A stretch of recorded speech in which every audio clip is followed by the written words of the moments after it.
ছিনতাই, ডাকাতি ও ধর্ষণসহ দেশে চলা অরাজকতার বিরুদ্ধে ও জড়িতদের সর্বোচ্চ বিচারের দাবিতে রংপুর কৃষি প্রশিক্ষণ ইনস্টিটিউট তাজহাটের সাধারণ শিক্ষার্থীরা বিক্ষোভ মিছিল করেছে। আজ দুপুর 12টায় কৃষি প্রশিক্ষণ ইনস্টিটিউট থেকে বিক্ষোভ মিছিলটি বের হয়ে তাজহাট মোড়ে এসে সমবেত হয়। পরে সেখানে অবস্থান করে বিভিন্ন স্লোগান দিতে থাকে শিক্ষার্থীরা।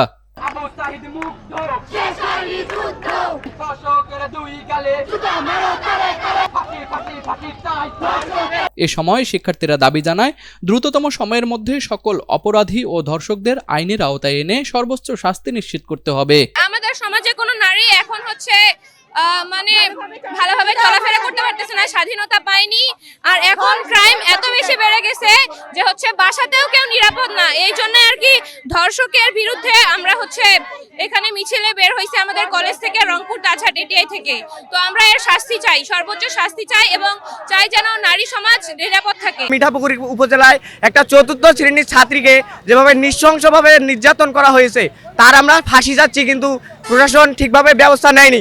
আবার দেশে গত 24 ঘন্টায় 17 জন নির্যাতিত হয়েছে, তাদেরও কোনো বিচার নাই। সেনাবাহিনী এর মধ্যে বলতেছে তারা নিরপেক্ষ, তারা কিছু করতে পারবে না। এটা কি আমরা এই জন্য কি দেশ স্বাধীন করলাম? এই জন্য কি আমরা যুদ্ধ করলাম, শেখ হাসিনাকে পতন করলাম? তো কি আমরা কি এই দেশটা কি দেখতে চেয়েছি? আমরা সেনাবাহিনীর কাছে আমরা দ্রুত এর পদক্ষেপ চাই এবং ধর্ষককারীকে অ্যারেস্ট করে তার ফাঁসি চাই। দেশের অবস্থা খুব খারাপ, দেশে ধর্ষকের সংখ্যা বৃদ্ধি পেয়েছে।